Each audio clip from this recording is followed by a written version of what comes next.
Yes, reka mbasuze nkomeze mbifurize gukomeza kugubwa neza abakunzi b'Intare Official muraho murakomeye, turaho natwe turakomeye kandi tumeze neza. Ibihuha byakomeye, ibihuha bikomeje gucika, biri kuvuza ubuhuha, ibihuha biri kuvuza ubuhuha bavuga ko Lieutenant Colonel Wiringoma yabashije kwitaba Imana. Kugeza amagingo yangaya rero simbyemeza kandi ndabihakana ngewe Clever Bemba ko Wiringoma ariho. Nta kimenyetso na kimwe bagaragaza kigaragaza ko Wiringoma ubundi yarari hariya Rubaya. Turaza tubirebere hamwe turebe naho imirwano n'ubundi igeze. Imirwano se yaba igeze mu bice bigiye bitandukanye. Gusa wenda icyo ndibuze kubabwira, ndababwira ko Kazinga amaze kwigarurirwa na Wazalendo, FARDC ndetse na FDLR. Mu bice bigiye bitandukanye n'ubundi haravugwamo imirwano ikomeye, aho Kitendebwa, Kashihe na Kiduveri, aho hose habereye imirwano, nubwo intare za Sarambwe zamaze gukuramo abagingo bari baturutse muri Parike Nationale ya Kauzi Biega. Ni ibitero rero byabaye saa moya za mu gitondo. Gusa ahangaha reka nihutishe inze kuri no nkuru ikomeje guca ibintu, ikomeje kubica bigacika, aho bakomeza bavuga ko Wiringoma yaba yitabye Imana, yarashwe akaba yaryamiye ukuboko kw'abagabo. Ano makuru ndagira ngo mbahereze ukuri kose. Abantu bari hariya mu Rubaya ndakomeza kuganira nabo, benshi bakomeza bambwira bati iki ni ikinyoma, ndetse nkaza gukura n'andi makuru yizewe nkura muri bamwe mu b'intare za Sarambwe, ndetse no muri bya bigarasha bikavuga biti cyakora ano makuru koko ntabwo arayukuri. Nijoro saa 8:43 drone yo mu bwoko bwa kamikazi yabashije kuza kugaba igitero cyihuse hariya mu gikuyu cyo kwa Generali Majoro Gahizi Inosa, hari defense za M23. Amakuru yizewe aravuga ko ino drone yabashije guhushwa, iraza irasa mu gikuyu, iragicukura, ariko ntiyabashije kurasa kuri iriya nzu yo kwa Generali Gahizi ari hacumbitse n'ubundi Generali de Brigade Gaceri Juste Erasto. Amakuru rero bamaze kumenya ko General Emmanuel Sultani Makenga ari kumwe na Colonel Gakufe ndetse na Gaceri n'abandi bayobozi mu bya gisirikare babashije kugera muri kiriya gice, abaturage rero babandi babatasi cyangwa abandi batangira amakuru bayahereza Wazalendo baje gutanga amakuru babwira ko umuyobozi mukuru abashije kugera hariya mu Rubaya, babona ko ibitero n'ubundi bari gukora muri biriya bice byaza Gatoyi no mu bindi bice bigiye bitandukanye, ko noneho naho bari bagiye kuhikura, bahitamo kohereza drone bavuga ko nta handi fande yabasha kurara, ubundi ko ari buze kurara hariya kwa General Gahizi. Biba ngombwa yuko bazana drone y'ubutasi. Bakimara kuzana drone y'ubutasi, intare za Sarambwe ndetse n'ubuyobozi bwa centre ya Rubaya byabaye ngombwa ko connection baba bayiciye. Iyo ndege y'ubutasi rero nayo iza gutakaza connection, ku buryo bashoboraga no kuba bahakinga bakoresheje amatelefone y'abayobozi bakuru nk'uko babigenje kuri Colonel Castro Mbera Bagabo. Amakuru rero y'ukuri bantu banjye, Wiringoma ababonye abayobozi bakona Emmanuel Sultani Makenga General Majoro, bakabona n'abandi ba ofisiye n'ubundi hariya muri Rubaya za Gacihembe n'ahandi babonye, amakuru avuga ko Wiringoma atarahari. Andi makuru akavuga ati kandi murabizi iyo Wiringoma agenda aganira n'abaturage, agerageza kwifotozanya n'abaturage, agenda aganira n'abajene, ku buryo Wiringoma ntabwo ashoboraga kuba yagira mu mujyi wa Rubaya. Namara kugera mu mujyi wa Rubaya ngo ananirwe kwigaragaza, icyo ni ikizira kuri Afande Wiringoma. Ukuri kumwe nuko Afande Wiringoma rwose bitashoboka ngo agera ahantu ananirwe kwigaragaza, byamuvuna byanamugora.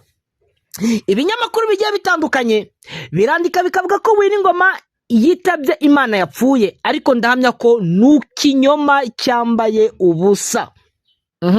Nibyo drone yarashye, ariko ntiyarashe Wiringoma nk'uko bigenda bivugwa. Ndabihakana kandi ndabipinga, nimurindire ubundi si ubwa mbere. Reka mahereze amateka ya Wiringoma. Wiringoma yarasiwe i Rumangabo. ibyo nkuru yaragiye irasirikira iranavugwa ko Wiringoma yarasiwe Rumangabo, byaravuzwe birongera Wiringoma ari kumwe n'uwitwa Kimbulungu. Wiringoma n'ubundi arasirwa hariya muri parike national hariya hejuru ya za Tongo uri kwerekera za hejuru za Murimbi. Ibyo na makuru nayo ngo baramwica, ngo n'imodoka n'abasirikare bari kumwe nawe barapfa. Dominique Ndaruhutsa aragenda ajya kuri social media aravuga ati ngo ninjye wamuteye rapigi, ngo ninjye ngo wamurashe. Ibyo byose murabizi. Karundu murabizi uko byagiye bivugwa, bavuga ko Wiringoma yarasiwe hariya Karundu ari kumwe na General de Brigade Byamungu Bernard ndetse na General Major Joseph Kabila Kabange n'abandi ba officier bagiye batangaza benshi bagashyiramo n'abofisiye b'u Rwanda, bagashyiramo n'abofisiye ba Uganda n'aba Somalia n'aba Ethiopia n'abanyakenya, bavuga ngo bose babarasiye hariya. Ibyo byose murabizi. Nuko ngo Wiringoma we bamwica buri munsi kandi azuka buri munsi. Ko nabivuga niba ari umuzimu we, icyo nababwira cyo nuko mukanya muza kumubona. Ikindi kandi mujye mwibuka igihe Mberabagabo, Colonel Mberabagabo Castro yarashwe, M23 yaje kubitangaza irabivuga ati twahuye n'ikibazo, pole sana, twahuye n'ikibazo kimeze gutya na gutya na gutya na gutya na gutya, ati mugire kwihangana abakunzi ba Alliance Fleuve Congo, abakunzi ba M23 mugire kwihangana. Ibyo murabizi, murabizi rwose, nemeze ko mubizi. Ntabwo rero icyo kinyoma ni bya binyoma n'ubundi by'abandi bashyigikiye Tshisekedi Chilombo, babandi bashaka guca intege abaturage, babandi baba bashaka kugira ngo umuturage ahari hose abashe gucika intege ushyigikiye Alliance Fleuve Congo M23 imbaraga zicike. Niba bacinege rero ya mu magroupe agiye atandukanye, niba bacinege kandi ku rugamba byose bibaho kandi byose birashoboka. Niyo yapfa yabapfuye nk'intwari ariko arahari. Aha murabizi kandi byagiye binagaragara, mwibuke muri liberation yo kubohora u Rwanda hari abayobozi n'ubundi harimo General Major Fred Gisa Rwigema, hari abandi mwagiye mubona n'ubundi bagiye bapfa, ariko bagiye bapfa liberation igerwaho. Izindi ntwari nazo zihari ziragaragara. Nukuvuga ngo icyo nababwira cyo koko Wiringoma ntabwo azabaho burundu.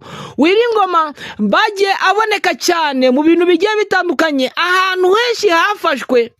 Wiringoma niwe wabitangazaga, akabitangaza ku mugaragaro akavuga ati Armée Révolutionnaire Congolaise tumaze gufata aka gace, dufashe izimbunda, dufashe abanaba bamaze kwiripotinga, dukoze ibi ngibi, dufashe tugeze ahangaha. Ibyo byose byagiye bikorwa na Wiringoma. Nuko ngo Wiringoma rero icyo nababwira cyo akazi karacyakomeje. Aha twibuke Afande Makanika yaravuze ngo iki? Yaravuze ngo tuzapfa kugira ngo abandi babeho. Ikibi ni ugupfa nk'imbwa ugapfa nk'umuzalendo. Aho niho ubupfuye nk'ingegera, gupfa nk'umuzalendo niho ubupfuye nabi. Ariko gupfa uri ntare za Sarambwe urwanira uburenganzira bwa kiremwa muntu, ubupfuye nk'umugabo. Gupfa urupfu nk'urwa Makanika ubupfuye nk'umugabo. Ndababwiza ukuri rero, duharanire kuzapfa butwari aho kuzapfa bubwa. Reka twikomereze icyo nzi cyo Wiringoma murongera kumubona arongera abatangarize n'ibindi bigiye bitandukanye. Hari amakuru yizewe yaturutse muri Wazalendo, aho ni kwa Jean Marie Bonane ndetse no kwa Ndera. Ni kwa Mugisha uwo bita ngo ni Chef M wa ANCDH AFDP. Bamwita Colonel Komanda Bitumba wabagashibu, umwe mu barwanyi biwe, umwana uvuka Mweso uzwi ku mazina Iranzi Faustin, yabashije kwiripotinga n'imbunda ye bita AK-47. Yavuze ko atazi icyo barwaniraga, atahubwa abasirikari bose aho bari inzara irabishe, ati inzara irabishe. Reka wenda ibyo atangaje n'ubundi mbibwire abakunzi b'Intare Official. Abantu benshi rwose urabona ngo abantu benshi bari gukonfirima ngo Wiringoma yapfuye.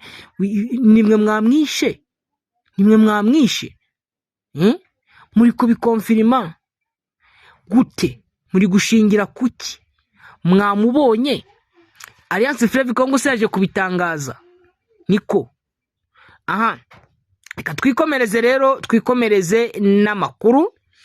Amakuru aya ngaya aturuka muri kiriya gice n'impamvu Wazalendo bakomeje kwiripotinga. Hano ni foto ye irahari, ngo uyu mwana yitwa Iranzi Faustin, umuryango we uba Bukama ya Mweso, avukana bita Inguru. Yiripotinze kuri force za mama 23 Intare za Sarambe Imweso, yazanye na AK-47.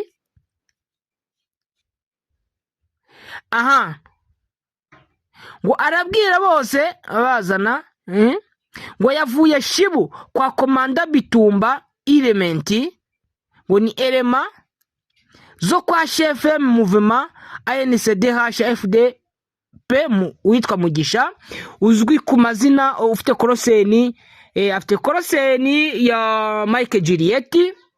Ngo aduhaye amakuru ko ibyo kurya basigaranye ari depure iyo bita mutikwa n'umunyanja. Iyo babonye mutoka nukuyijana muri raporo ku bakuru. Donc babonye mutawoka bagiye muri ravitaillement ngo bayijana muri raporo ku bakuru.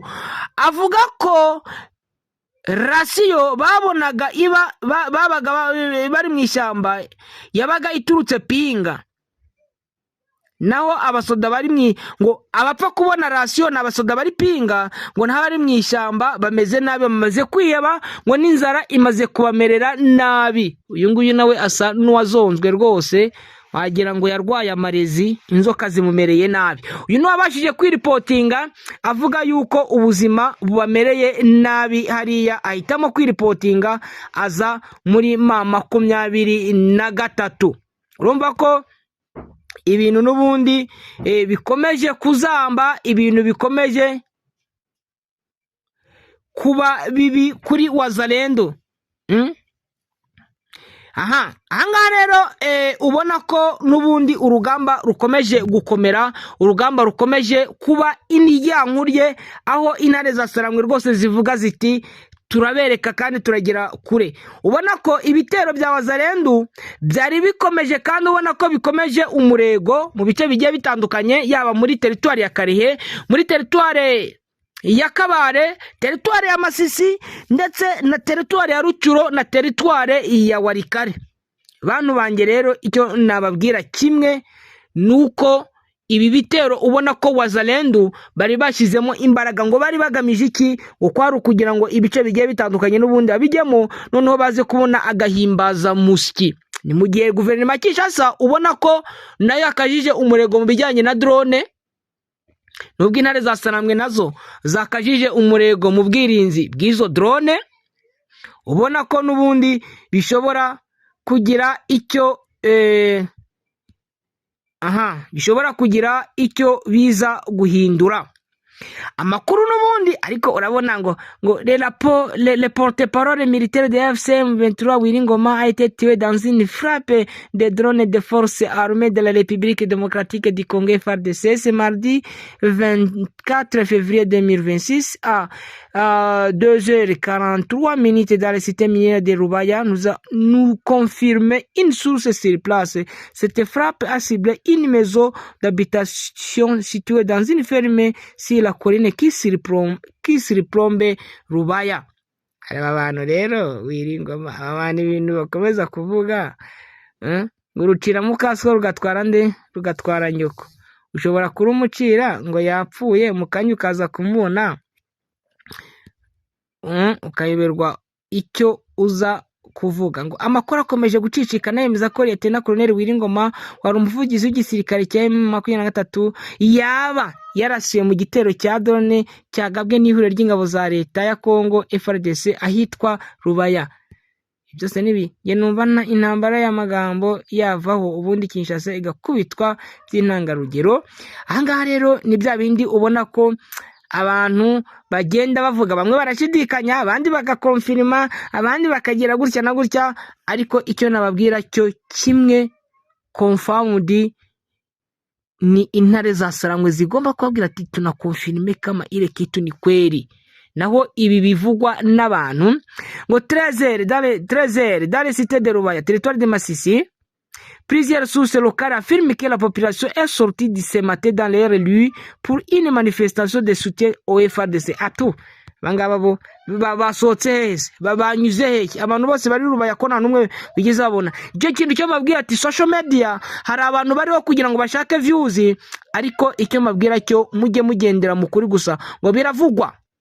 Amakuru akomeza gucicikana ku mbuga nkoranyambaga yemeza ko Lieutenant Colonel Wiringoma wari umuvugizi w'igisirikare cya M23 yaba yarasiwe mu gitero cya drone cya gabwe n'ihuriro rya ahitwa Rubaya. Ibi byose ngo biravugwa nande biravugwa nawe uri kubyandikwa. Ngo amakuru y'iraswa rya Wiringoma yatanguye no gutangazwa n'itangazamakuru ry'u Rwanda.